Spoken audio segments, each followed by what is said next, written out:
I love it. That's gold. Chew the fat, mate. Chew the fat. Hello, everybody. Welcome to what is hopefully episode one of a little side project of Scotty Brown's SB and G chewing the fat. Really, Scotty Brown. Welcome to essentially our new show. Yeah, well, it is going to be our new show, and hopefully it's a little bit more than just that one-hit wonder that we talk about. Mate, life's crazy, isn't it? And we all are full of good intentions, but if we don't overpromise on this one, we'll be sweet every couple of weeks. And yeah, I think that's the thing. We've been talking about this for a long, long time, you and I, and we've just decided that's it. We're going to make this happen. And you and I and you and many other people that come through your shop stop and chew the fat. And about all sorts of things. So we thought, well, we could have our chat here with everybody else, I suppose. Oh, 100%, mate. And what I love about this the most is that this is not going to just be about cycling. Like I said to you, I want this to be about everyday life. Sometimes, your kids get in the way and you just want to bitch to someone, and maybe those people who are listening on the other side will be like, oh, God, that resonates with me. I'm not the only one in it alone. So I hope that this becomes more than just cycling. It becomes, cycling orientated, brother, but a bit more about life, and everyone hasn't got it quite as easy as the other person thinks they have, maybe. Well, we didn't start before we were sort of getting ready 10 minutes ago, and then you heard a motorbike outside and kind of said, well, we can't start now because I might have a kid come in here with a bone hanging out. Yeah. And we haven't all got those problems, but there's always a problem around, mate. There's probably a dog running down the street because you haven't shut the gate or something. So, yeah, mate. But no, I'm super stoked that in your busy life you wanted to make some time to do this. And I think that, we'll have 2 or 3 followers and listeners at the start. And I think she'll grow to a real big one. And then we'll have some amazing guests on over the next few months. And we've always got something great to talk about. I think so. And like let's just, we are going to just randomly talk about things that we've got, like you said, going on, maybe shit that we've seen on the internet even. Like you just mentioned, as we get going, we will have some cool guests come along and chew the fat with us, which is pretty cool. I'm pretty excited about it. So I just want to interrupt you, mate, because I know this show is about us, right? It's about us. It's about our people. It's about what's going on. It's hopefully going to be interesting. But I said to you that we should absolutely call it Chew the Fat for 2 reasons. One, yeah, we chew the fat. But I don't want it to be forgotten that you were a fat bastard. Excuse my language. And I know that people don't like hearing that. But from one guy that was a fat bastard to another, you turned your life around. And I remember the transformation. And I actually did a maybe it was a podcast or something with Dave Dwan once, and we talked about this, and I was very open about how I was fat and blah, blah, blah. And maybe tonight's probably a bit heavy, but I just think being open about that sort of thing really cool. So I want everyone to know who's listening to show one and going forward that Chew the Fat also represents potentially, it's not our past life, because both of us are definitely, I don't know, I'm feeling like 15 kgs overweight, but I just think that should be celebrated, that you can turn your life around. I felt like it, I could start doing my shoelaces up again, Gus, and I just don't think we should forget that, because it's too easily forgotten, mate. So, boom. Now, it's a funny old roller coaster, though, and we do have to be happy within ourselves. So let's not think that we all need to be, 60 kilos with our rib cage hanging out. It's about being happy. Now, like far from race weight are either of us probably right now. Come from, like you said, being the big fat guy down to race weight, spent all those years giving everything to do that. Kind of well past race weight now, and maybe I'm past the age. I don't know. Somebody else will tell me. But for whatever happens now, I just can't seem to shake it back off again. But recently, super happy to be back on a bicycle, turning up on a start line. I've been on a couple of start lines just recently and another couple to come. And actually, I don't really care anymore. It's just cool to be on a start line, ride a bike or do whatever. And, Yeah, and I don't want to lose subscribers or listeners because I went all in from the first 3.5 minutes either, brother. But Chew the Fat was about a couple of things, and one of those things was us, and the other one was about us chatting about things. So I do want to talk about that one day, and everyone has the choice to turn it off, but that might be a heavy one, brother. You know what? We will see what you did there. Yeah. we're going to jump all because we're just starting. We're going to jump all over the place. I do like your t-shirt there, Sunshine too. I was just going to say, mate, like we've got to call each other, brother. What unbelievable! I reckon on the counter at Scotty Brown's Bike Emporium, you're going to need a box, a suggestions topic box, so that like customers can randomly put a topic in the box for us to talk about. I reckon that. 100%, and we should have that because this isn't as much as I love it to be about you and I don't want it to be about us. I want it to really get into the nitty gritty, and it might be even what car polish we use on our cars, mate. Whatever it is, it's an interesting chat, and it's perfect to chew the fat about. Would that be on the Lambo, the Ferrari, the Porsche? Which did you ever? Oh, Jesus, come on, mate. I'd have to talk to Motor Trade Finance and see what they prefer, mate. Yeah. Yeah, okay. All right, should we talk, right, talk some cycling? Should we talk some cycling? Yeah, mate, absolutely. Do you know anything about it? Well, I wouldn't say I'm like immersed in it like I was, but when you get a freak of nature like we just saw in Strada, what was it last night? I can't remember now. It was just absolutely. A couple of nights ago. That to me is insane, and I would liken that to how I felt when I was a kid watching Stephen Roach or Indurain or older guys that I know who used to literally be able to watch Eddie Merckx. I mean that Gus, unbelievable. Should we ask questions of it though? I keep wondering, like this one guy. There's this one guy in the whole peloton who can flick the switch and kick everybody in the nuts whenever he just seems to feel like it. Should we be asking questions, or do you think it's 100% legit?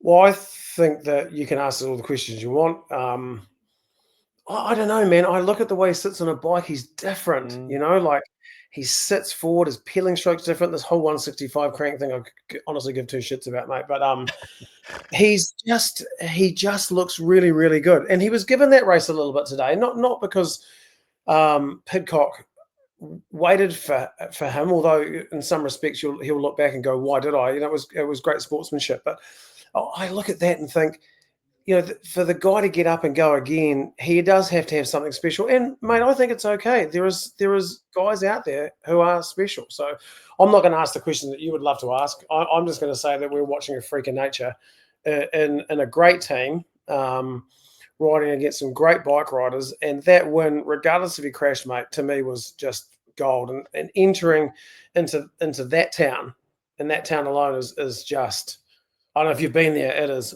fucking beautiful, mate. I did just steal a couple of photos off the internet, and the first one just off a genuine. So I'll just put that up there. Here's old mate. Now, what's actually wrong here is the white bibs to start with. Not sure.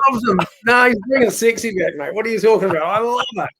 Oh, so much controversial over a white pair of bibs. But look at the state of this guy. He's just coming out of the boondocks, ripped gloves, but his legs, one leg's way up there, and he climbs out and gets back on a bike. How many people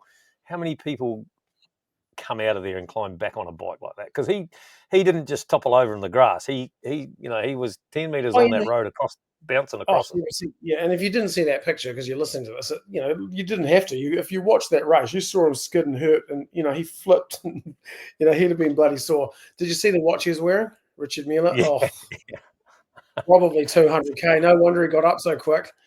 It's another world. But back to your township photo, because this is where I was really going. Back to the township and what it's like as you come into the finish. And I've stolen this photo off Instagram, and I know he won't mind because he's the one and only Harry Talbot, a good friend of both of ours. Visuals of Harry. Another amazing capture. Hopefully you're watching this on YouTube, because this is another stunning capture by Harry of the finish line as today's coming in, raising his hands in the air with the crowd around. Look at the buildings and things that are there. Just amazing, isn't it? Just so I've got goosebumps. It's so special, mate. And Harry, good on you, mate. I'm hoping he's listening to this and patting himself on the back. This is a great photo. But mate, I think that you could have taken a photo with your cell phone at that moment and got something special. I think he is special. So that's my 2 cents. And I hope he is special. Do you know what I mean? Without anything else. Watching his bike racing. He's fucking good, mate. Oh, and it's we just don't want to see a boring old race. We love to see someone kick and controversial. all of a sudden be on the edge of your seat going, "Oh my God, are you watching this?" Let's get that's what we controversial. want. Let's ask the question: do we actually like Pidcock? So that was well. Now the poor old Pidcock. See, the problem with Pidcock was in that particular race, he was damned if he did and damned if he didn't. Like if he didn't sit up, then everybody would question the win and everybody would be all over him that he didn't wait. He sits up and waits and doesn't win the thing. Like, mate, the guy, love, hate, whatever it might be, and I don't know, who knows what's going on at Ineos, and we're going to really get, like, what do we know about these World Tour teams? But, Ineos has sort of fallen off the back of the bus, and it doesn't seem to be a happy place. Pidcock got out. It obviously wasn't for him. And whoever Q36 is or whatever they are, shit, he's putting them on the map. Is he not? Like, has he not done something really cool for another outfit that might not have normally seen some limelight? Yeah, no, definitely. Yeah. And look, I don't want it to be a hate-love convo anyway. But if there was one winner on the day, it was him. It was my old mate that won it. That was the one. But obviously Pidcock had some good legs. I didn't watch the whole thing, to be honest. I just watched snippets of it. I don't think anyone, no one could, right? That guy what was he riding? 600 watts for 1 minute when he took off from Pidcock. I mean, I'm no wattage guy, but I know that when the guys come into the store and talk about big watts, that is very unachievable. And to do that after a crash with a €250,000 watch on is very hard to do. So, and I was talking to Gerro today, Simon Gerrans, which you know is an old mate of mine. Well, listen to the name. I was talking to Gerro today, just casually talking to Gerro. Gerro, mate. Yeah, well, he's Aussie. I like him. I don't love him. He's coming over in a few months or a few weeks, actually, as you know, to our special night, which we can talk about closer to the event. But and he's been an incredible bike racer, yellow jersey holder, obviously very, very good mates with Cadell Evans, which we're also going to try and hopefully name drop in a few months when we get him over here as well. But and guys like that are impressed with Pogačar as well. So it's good to see old bike riders and new bike riders and guys like you and I who sit from the sidelines, have some breathtaking moments. What was Tadej riding? He wasn't on the new one, was he? He wasn't on the new one. I actually did have a wee look at that. I don't know. Is it the old one or was it a gravel? I don't know. It was the old one. I'm actually just trying to see here on the. I'm busy internet searching here as we go. What is this new one? Oh, yeah. So the Y1 RS is this new one. What does the go with that? Like, why are they not riding this thing yet? Well, they are riding it, aren't they? Have they built it? Well, not really, though, are they? Like, he doesn't. No, well, I want to say no. Okay. They are, and they're riding it in a few races, but it's not the go-to bike like maybe it was supposed to be. Yeah, well, maybe, but there is a lot of teams that do ride, multiple bikes because you've got so many companies now, mate, that have, two strings to the bow. They've got this, lighter sort of hill climbing bike, and you can see that with the guy with Team Factor and who else does it? The Cervelo guys. They've got the S and the R. It's not unheard of for a couple of bikes to be used over a season. So. There may be a reason for them not using it based on maybe tire clearance or something like that, or maybe those bars are just a wee bit Ugly. flexy. I actually like them. Isn't that great? I actually really like them. What did you have to say something about my car start? Was that necessary? We haven't even gotten to that portion of the show yet. To what? What did you say something about my cars at the start? Oh, I don't know. What You just had to. Because I like them. Yeah. I'll tell you who I would like to speak to, and then he's a great friend of the stores and ours, mate. As you know, Hayden Ralston, who is an incredible bike rider. And I tell you what, he'd be in. Yeah, good Ashburton boy like you.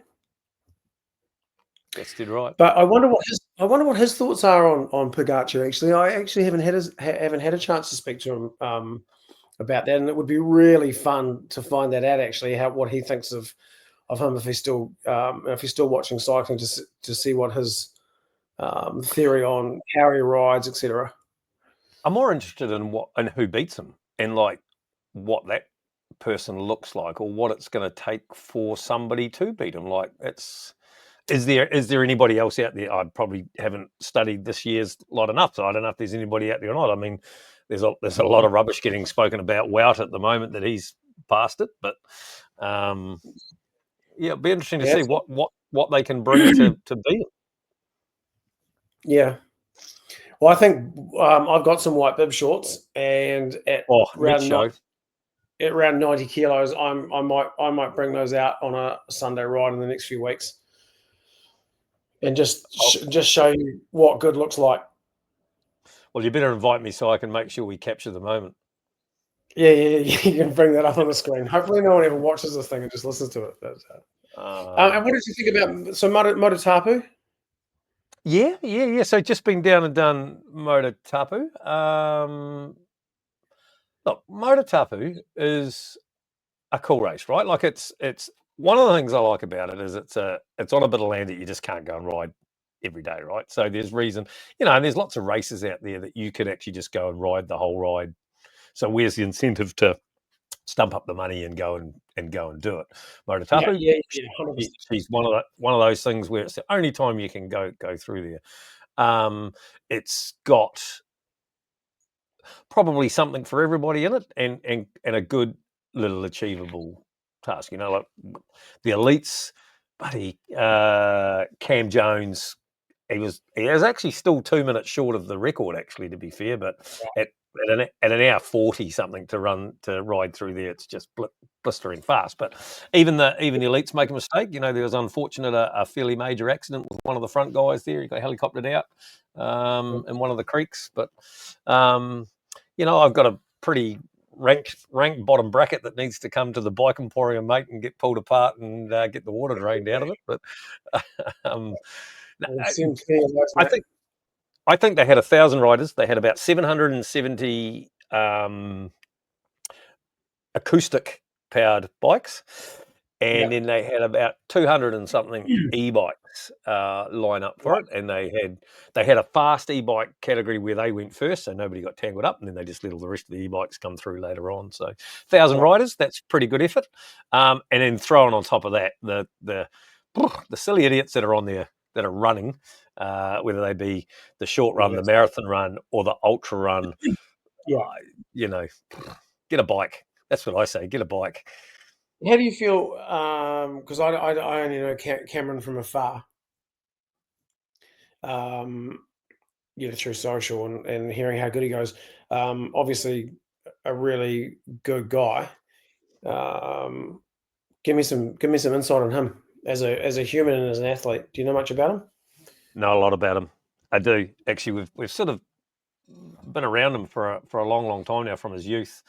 Coming through, we actually did something. Sandra and I did something really cool just recently.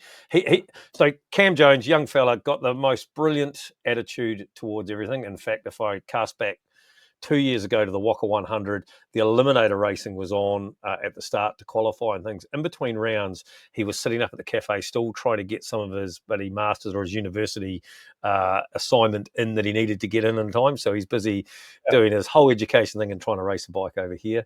He's just last year he went to America and on a university exchange to finish off his university degree. So he went on a university exchange, ended up riding in what is the Lifetime Grand Prix series at a few races. Went to Sea Otter, the big bike that he showed to start with, where they have a mountain bike race, and I think he got 8th or something there, like out of the block, just like with all the pros, and then went on to ride the Belgian Waffle, went on to ride Unbound, the greatest gravel race ever, they say, and a whole lot of other things, and there was some fucking, it was just epically cool to know somebody and they're live on the Instagram broadcast or whatever, and here's Cam riding next to Pete Stettner or Pace McKelvin or Ted King, whoever it might be, it's pretty darn cool. So the guy had a crack. He had a crack at a couple of those races. Went off the front. Had a couple of really unlucky mechanicals that probably ended his day. So, and then come this year, he's going back again, kind of off his own account, because the Lifetime Grand Prix series, you need to be accepted by them to be able to do the whole series, and he missed out on getting in. And when I say we did something quite cool, he came to us and said, "Hey, can you guys write me a little bit of supporting document to support to the Lifetime Grand Prix to try and get him in?" What he has got is a wild card entry, so he's got to go to Sea Otter, Unbound, and one other, and there's a points accumulation there. And from there, if you're in the right spot, then you'll get to do the rest of the series, actually competing for the crown. So if you get a kid like that who's willing to be doing study while he's racing, he's gonna have a killer attitude. He's gonna go over there knowing that he's got 3 races to get a shot, and he's gonna be goddamn feeding it. Would that be fair to say? Oh, he's an absolute athlete. Like, he is he's putting some incredible power numbers out. And he's probably one of the most humble people, one of the most humble, nice guys out there. That they're absolute. Has always got a smile on his face, always happy to talk to anybody. Just a genuine good bastard, and I hope he goes effing well. Yeah, no, so do I. I mean, I don't know him from anything other than social, right? But he just comes across as that young guy that's great for the sport, and he always seems to be up there, which is always quite cool because then you feel like you know him. But and where's he from, bro? Motueka. It's from Nelson, Motueka. One of the some good top of the south. Up in there. Yeah, and he does. And if you follow him on Strava, especially over the Christmas period since he's been home, if he goes for a bike ride, we better go for a bike ride today, and it'll be 300 and something kilometers later, he'll come home. Like he's just an animal. He's just an animal, and just a hell of a good guy to boot. So yeah, that's quite cool. Yeah. Like he did some university here in Christchurch to start with as well. So before he went over there, he came to Christchurch, Canterbury University, did his uni here, and I just really hope the guy goes well and has a bit of success over there. And I know Scott have got behind him, and he's got support from Scott while he's overseas, which is cool. Somebody's said, we'll help you along, which is what he needs. So yeah, good. Yeah, it's so good.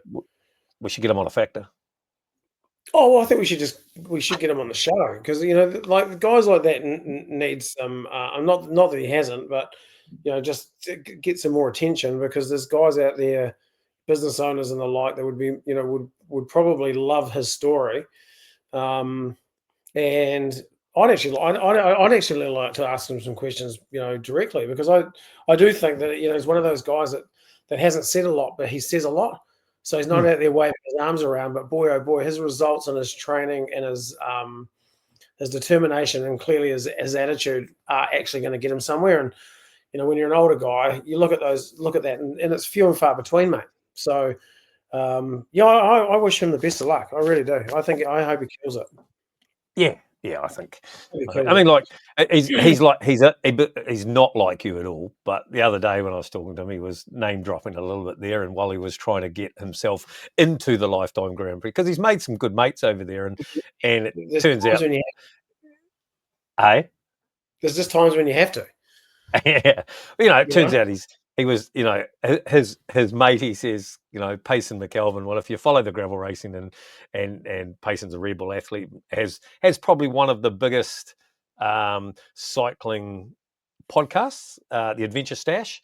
And probably one of those leaders in that early gravel type sort of, and FKTs and all those sort of things that he did. But really cool that he's gone over there and rubbing shoulders and making friends with those sort of guys as well. So things that little fatties like me dream of, like hitters like you. I just ring old Gary up, and Gerrans up, and chew the fat with Gerrans, don't you?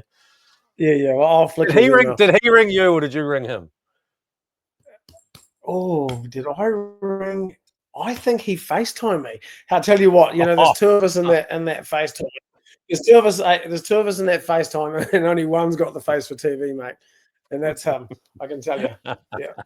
And while talking, actually, let's talk about another local, because it is actually quite interesting. Is young Keegan? I've obviously had a lot to do with Keegan over the years. He came Is into he on the a shop. comeback? Is he on a comeback? I think if you talk to him, he would say he is. I mean, I think he realizes that, that he's at some point in your life you can say, I've only really got one more shot. So I think we should have Keegan on here in a couple of weeks' time, and he can walk us through it. He's a very humble kid. He's very interesting. There's no question he went through the ringer in a different way than Cam's gone through the ringer, right? He's, went through the back of a car in Italy. Almost lost his life. I remember talking to his dad, while that was all happening, and he was in New Zealand, and they thought they were going to lose him at one point. He's done. He's Basically slid his tried throat, it. didn't it? Effectively, it did, mate. Yeah. And you can see that when you talk to him, and he's still. We had a coffee and muffin the other week, and he's still you can't see that on the screen if you're not watching it, but he's shaking. Like he's affected for life from that. Whether it's whether you look at his neck or you shake his hand. But the kid's got guts, and good on him. He sort of said the old fella upstairs is giving him one more shot, and he wants to have a go. So. Factor New Zealand threw him a bike, and the guys at Marlene's through DT Swiss, and DT Swiss has been amazing. They helped him. Shimano New Zealand helped him. Vittoria New Zealand helped him. And I think RAF has just got hold of him. Whether it's Australasia or Global RAFA, but they're on board with him to help him. And why wouldn't you give the kid another shot? Fuck, it's you and I can't do it. And so. Sorry, I know I can't do it. You may still be able to, but mate, I just think that's exciting to watch. And even if he just goes and wins the race again, that to me would be like, mate, drop the mic. How good's that? That was his race for a while, in my opinion. It always felt like, Keegan can do it. I know there's been some amazing numbers from those other, some of the other guys that have done it. Dan and who's my old mate and. UAE. Vinky. Who went Vinky? Yeah, God, sorry, Vinky. But I don't know. I just like to see him win it, mate. I think that'd be so cool. Or at least be there at the end sprint, or give the boys a good going over on a couple of those hills. So yeah, that leads into the race, mate. Just quickly before you go to the race, I just want to say that I could probably go over to my shelf over here. You can't see that, but I got a shelf over here. Through an old kit box and pull out the kit that you did for Keegan. Way back when all of that happened, and we were trying to raise $1 to help him out and bits and pieces and things. I've still got that kit sitting over here. So I might have to drag that jersey out for the next one. Yeah, mate. Well, you drag that out, and I'll drag out my white kit. We'll be good to go. But yeah, that was called the Shattered Kit, I think. Remember? And that was that was like looked like pieces of glass all over it. We did that for Keegan. It was sort of designed by him, and it had a few of us who'd helped him out, and we tried to raise some money for him, and that was cool that you kept that. Those sort of things are real special. Right, the race. He's such a good guy. Sorry about that, but he's such a good kid. I just he's not a son to me, but he's the next best thing. And the race, you don't need any more sons. You've got enough. So I don't need any more anything, mate. Maybe a few Jenny Craig classes, but that maybe another car. Oh my God. Well, do you want to talk about some collectible cars? I'll tell you what. Let's talk about the race. Let's talk about the race. Quick, talk about the race because I think it needs it. Okay, well, let's talk about the race. It depends when you edit this and stick it on here, because if you don't whack this on some type of platform soon, then the race will be done, and we'll be talking about it before it happened, but it's actually happened. So if you think you're going to get this out Saturday week, 10 days from now. Yeah. Right. On it. Okay, let's talk about the race. Okay, so I've heard through the grapevine, and I'm going to write her name down now, right here, and I'm not going to say it out loud because I'd hate to be that guy. But I've got a name there that starts with T, and my understanding is there is a girl that is riding her bike and her name starts with T. And I've heard this from a coach who's been very, very, very successful over the last few months at the Coast to Coast, which we have not talked about. We should briefly hit on.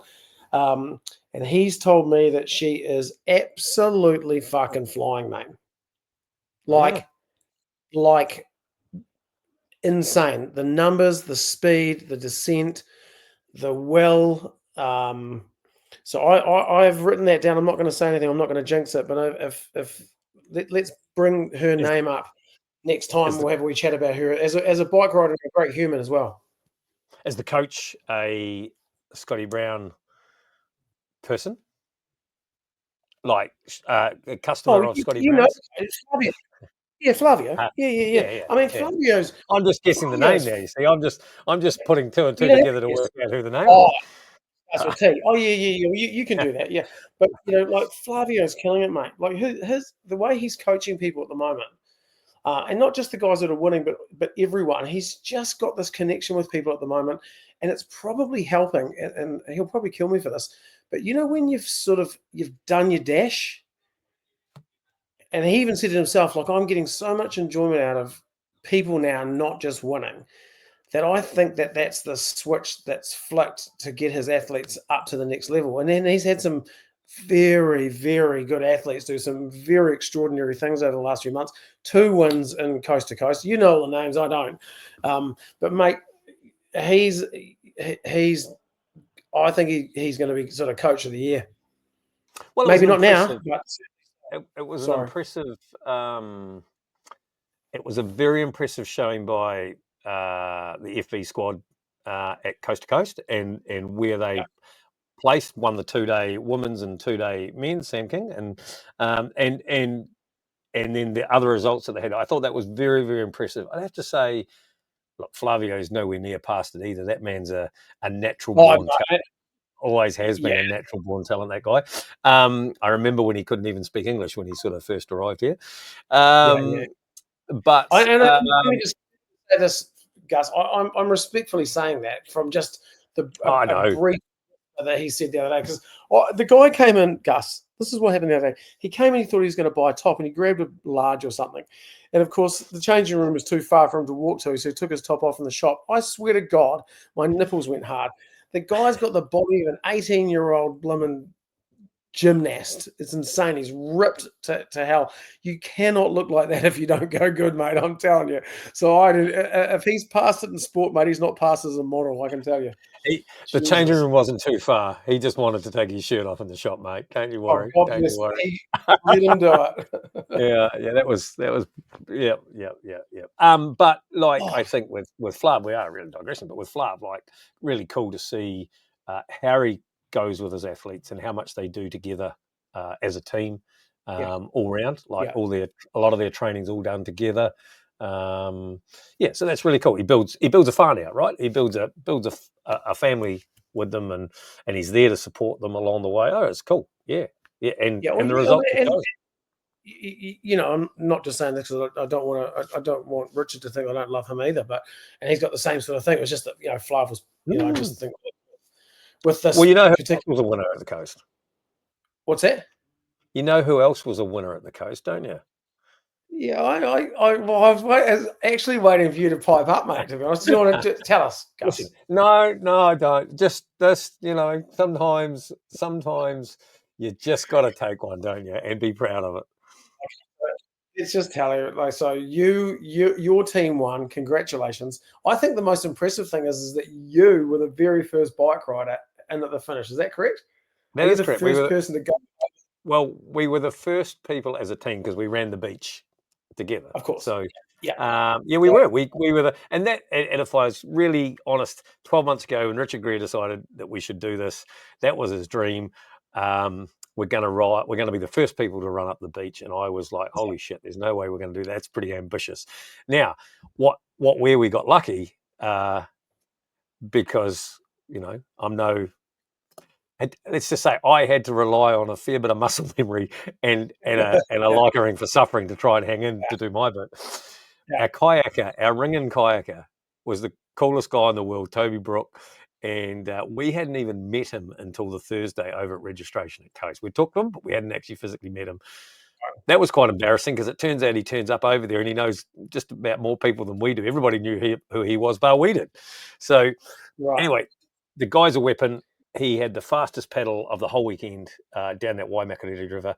He'd never seen the river before. He paddled it blind, destroyed everybody, and came out of the water with like 25 minutes ahead of anybody. And Wow. so hands it over to me, who goes out onto the road, and all of a sudden they pull this lead vehicle car out in front of me. Now, fuck, I don't know when you last followed a lead vehicle. Never in my day have I ever done that before. I was almost starstruck there for a minute, you know. But man, the pressure, the whole way home, all I was thinking about, there's only one guy that can cock this up now, right? So, and I was actually quite conscious that Sam King could have been closing in because he wasn't all that far behind Toby on the water type. So he was in that next lane. I thought, oh Jesus, if I'm gonna blow up here, it's probably going to be Sam that's going to chase me down. But anyway. Luckily, we managed to drag it all the way to the finish and quite successfully. So I'll take that win, and because it'll be probably a very long time. Yeah, mate. No, I'm proud of you, man. By the next time we have this show, we've got to sort the glitching out. I'll have to move to a different part of town or something, mate. I think it's me. You were glitching there, but it's probably my end that's glitching. Because you live in the sticks. Yeah, mate. Yeah. I actually listened to Joe. I mean, I know that people hate bloody Joe Rogan and think he's a whatever, but I actually do actually quite like listening to him as a podcaster, and some of the guys he interviews is quite amazing. And I just wanted to say that out loud because then that way I've said it out loud, and then people can judge me on it because that's kind of Republican. I don't know. That was my way of saying, you know, Trump's got his good bits. No, I don't think we'll go that far. I don't think we'll go that far. For goodness' sake, all I know is that not do politics. Yeah. Although, yeah, no, we shouldn't. But it is weird how many people. I don't understand it. It's weird how many people follow the guy, right? Like it's just weird to me. But you know, yeah. You mean Trump or you mean Rogan? Yeah. No Trump. Rogan's right. Well, nothing wrong with Rogan. Rogan's one of the pioneers to this whole platform almost, you know, and has bought, you know. Yep. Have you seen something else? I don't even know. Yeah. There you go. Mine's this is interesting. No, I was just going to say, did you watch? Because I'm just going to circle back around to cycling just for 3 minutes. The what do they call it? The buddy Zwift. You know, and they win a ride on the world tour. Both the female and the male from this. Look, I know we sell these things, and I'm going to get crucified for this, but I just don't fucking get that, mate. I'm sorry. That to me is like watching that new golf that they're doing with everyone watching. I think you need to get your nose in the wind. No, I agree. But the thing is about the opportunity that they bring by riding indoors. And they've just, you know, and you end up on the training camp with Albertson Phoenix with Matthew Vanderpool and the team, and then again on the Canyon SRAM side for the women's thing, they go on the 4-day camp and they take 4 male, 4 female from the Zwift competition that they've been running over the thing, and the winner of that gets a slot on the World Tour team. Now I just think that's quite a, because the guy who won it, Noah, somebody, American or Canadian or something, I can't remember, actually a mountain biker, had never ridden a road bike really until he got over there to this training camp. He'd been a mountain biker all his life, and now he's on the World Tour team. Well, that story itself is epic. That's, I mean, that's super cool. So you're telling me that 4 guys and 4 girls get selected to go and do that every year, and out of that, one of them may get a slot. But in the meantime, you've actually hung out with the team and got to experience it. Yep. Guaranteed. They take one, whether they last the distance or not, but they always there's been some, I can't actually list them off, but I think there's been some quite successful winners that have carried on in the team. But an opportunity that basically it gives an opportunity to any Joe Blogs within reason, because, you've got to be able to do the numbers and actually, there's a month-long whole lot of different things when you enter it. But basically pulls are random. There was 2 Aussie females in this one this year. One of them won it. So I don't know, just something sort of cool, I suppose, in the, hook your battery drill up to your indoor trainer and you might be able to pull some same sort of numbers, mate, and get a shot. I love gravel bikes, you know that. I have a couple. And I did my bike ride around Thailand last year, which I'm desperate to go and do something similar again this year, to be honest, now that I recollect how insane that was. But the boys at Muddy Gumboots are doing an event. Yes. Is it this weekend, Gus? Yeah, so I've seen some pictures of it. It looks very, very good, unlike some of the other events where you just ride corrugations for 2 days. Do you know much about it? I know enough about it that I'm probably going to roll up there on Saturday. Oh, are you? Oh, good. Well, yeah. Hungy? Hey? How far is it? 100? Yeah, 180, 118 or 120 or something. Yeah. I don't even know how much vert's in it, actually, to be fair. So we might give the bloody the factor a bloody spray down the. I tell you a sidetrack note here. I've just had to put new tyres on it because I had a bald rear tyre and I've been procrastinating that. And I've just put a set of tyres on. And I've put some Schwalbe G1 Rs or whatever the fuck they are. Excuse the language. I've never ridden them before. The reason I've put them on is I bought them back from Adelaide when we were over at the Tour Down Under. And I won them. I won them at the village. They had what's Valtteri Bottas and Tiffany Cromwell's gravel race, whatever it's called. They were having an evening there with all the stars. So Valtteri Bottas was there, Tiffany was there, Brendan Johnston was there, the lead, everybody that was in it. And they had a question and answer thing, and then they had a little competition, and they had a Canyon, whatever that gravel bike is. What's the Canyon gravel bike? Can't remember. Grail, no, whatever it is. And they basically had this pair of tyres, and they were throwing them like a hula hoop or a whatever, and trying to hook them on the hoods of the bike. And so they all went through and did that. And then at the end, they asked a question, gave it away, and I managed to win them. So this pair of Schwalbe G1s has been handled by none other than Valtteri Bottas, and not in his budgie smugglers, but nonetheless. So I can only assume that they're going to be effing fast. How good, whether we can do Canyon or not as a store, how good is it to have him associated with Canyon? That must be getting them so much fringy coverage. And he just seems like such a good guy. Yeah. So cheeky as I am occasionally, because actually I went to talk to him about, I tried to get in there to talk to them about bringing them, seeing whether they'd come to New Zealand to do a gravel race in New Zealand, right? And 100%.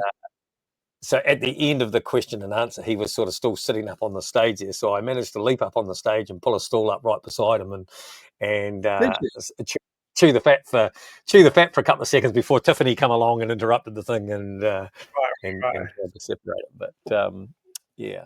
So, and I tell you, let's just talk about that. Like we're 45 minutes into this, mate. We were going to be half an hour. In fact, you said we were going to be 15 minutes. But anyway, another really quick story was at Tour Down Under. We went on Mitch Docker's pub crawl.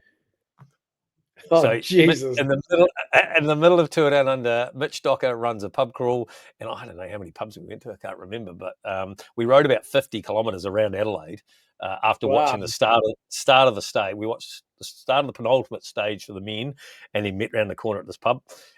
Mitch would have probably done 2 pints at every pub, and was going bloody well by the time we got to the last one. And that was his old man joined us with about 2 pubs to go, and he's even funnier than Mitch is, to be fair. So that's so funny. yeah. That's such a great trip, isn't it? For anyone that hasn't been to that, that is everyone talks about going to Europe once in a lifetime, and there's no doubt about it that is super important to do once if you're a bike lover. But if you're time poor and you want the best experience bang for buck, Adelaide's got to be at Tour Down Under.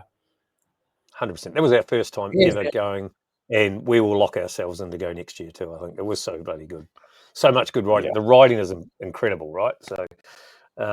Quickly back to Gerro and organise something for you, fucking easy peasy, mate.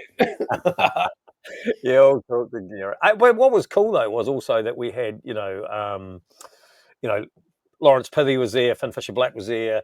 We went to a couple of podcasts. They were there. We got to, and George Bennett. We, like just about before and after every stage, you sort of can get really close and have a chat, talk to them about the stage. So that was pretty cool. But looping back where we started, no, just because you don't have to be a podcast celebrity like you are to get close either. Like you can actually, as a punter, be close to those guys, can't you? Oh, it's so accessible. It's just incredible. It really is. Yeah, 100%. Sorry, I interrupted you, man. Right, well, I was just going to loop back to Muddy Gumboots gravel race again. Yep. Depends if we get this up this week or not, whether you actually get time to listen to it. Maybe you'll get time to listen to it on the way out to it. But cool that we've got another gravel race. We've got one local here, local to Canterbury. It's up in North Canterbury, around the Motnau beach and things. But really cool that the Muddy Gumboots team, Tay Reid and Max and Will, that have taken on, basically they took on Rod's Blue Dog events for the 6 hour and things, kept that alive, which was even cooler that we've managed to keep that alive. Anyway, they've got themselves a new gravel race. I say get out and support it. I say do something different if you haven't done one before. Gravel's the future. Well, I think the thing about that is you've got 3 young guys who are eager to put events on. I don't care what the cost of those events are. The cost is irrelevant. Without a cost, there's no event. So if it's $120 or $250, it's a couple of times a year you go and support it, and that also feeds the younger guys, and then guys like Cameron who are now going to be global superstars end up starting at those things. Is my son going to be there? Probably not. But is Johnny Smith's son going to end up going to that and working out that actually he would like to do that? So it's super important. So I say good on those young guys, Max and Taylor and Will. His mate. Will. Sorry, Will. You're putting on that event and having the nuts to go and do it, and wear your white shorts and bib shorts out there, boys, because you're doing a great job for the cycling community. And without that, mate, it's so good. I'm not going to turn up to that because I'm super, super busy on Saturdays. I've got to be there. But I for anyone that can be there, I'd love to hear back. And Gus, I think you'll have a great time, mate. And I think that event will be a long-term winner. I really do. That's my gut feeling. Yeah, I mean, it's essentially, if you like riding your bike, if you like riding a gravel bike, mountain bike, bring a mountain bike. It doesn't have to be a gravel bike either. Let's just be really clear of that. It just doesn't have to be. Bring a bike. Well, I think, mate, is that like people get caught up. They've got to have a gravel bike, but a gravel bike is just a mountain bike with slightly different handlebars and slightly thinner tires. And if you haven't got a gravel bike, don't let the name of the event stop you from going to do it. Maybe you won't be hitting 600 watts for 1 minute like Pogacar, but you'll be at the event and you'll be turning up, and then you'll realize, holy moly, I can turn my mountain bike into a gravel bike, right? Yeah, you can turn your Cannondale lefty with a drop handlebar, Sean. This is straight at you, fella. This is straight out at you into a gravel bike. Yeah, he's the one that's actually bringing sexy back, not white bib shorts and Pogacar. Actually, I'm stoked you're going to do that. I'm really happy you're doing that, mate. That's going to be a great event, and it's always a bit harder year one, but we'll push it hard, you and I, over the next. We'll have a talk about it. Maybe even get one of the boys to come on and just do a wee, race brief on it, where they could go better or where they could do better, or we could even come up with some ideas for them, or have the listeners do that. But I'm stoked you're doing it, mate. You'll have a great time. Well, I think we should wrap this up soon, because I reckon I can go some tangents for 2 hours. I am definitely sad to say that Chew the Fat is for real. Well, that I'm we've been chewing the I'm too fat now fat. for nearly 50 minutes, mate. Yeah, yeah. No, We're I think probably it's. I think bored it's. to hell. I'd be interested to know if anybody's made it to 50 minutes. That'll be that'll be the test. Has anybody actually made it to 50 Yeah, minutes through this we thing? need to give it like $2,000 cash away at the end of it, like at 50 minutes. Just We probably need to But give someone a better life if they've got this far. Really, to be fair, yeah, but that's true. No, I think there's a lot of people are out bike riding. I did a bike ride this morning. Guys should be pleased to know. And I didn't take my headphones for the first time in a few weeks. But listening to a podcast for 45 minutes doesn't always have to be super interesting. Sometimes it just helps time pass. And I think with a bit of coaching and a bit of time, I reckon I'll be your best athlete. How much As far time? as podcasting And goes. what are we doing? I reckon right here, right now, let's put your name on a start list somewhere. Yeah, Pick an event. you're Come on, breaking. let's go. You're breaking up. Yeah, fucking let's do it. I Let's hope do the reception is better next time. But it. I think the biggest thing to take from this is that Pogacar is an absolute weapon, and that I know Gerro. Yeah. Okay. Let's just take that from that. Hey, listen, everybody. Thank you for listening to us. Chew the fat. We will definitely be back. That's for sure. We will only be back though if you support it. Like, I mean, him and I can. We've just proved that 50 minutes we can sit here and just talk absolute rubbish quite well between ourselves, and we'll just do that regardless. But hey, we'd love a bit of support. So I don't know. We're going to go to YouTube with this, so don't forget, like, subscribe. This will be on the Scotty Brown's YouTube page. We'll figure out how we're going to get it up to an actual listening podcast and let you know.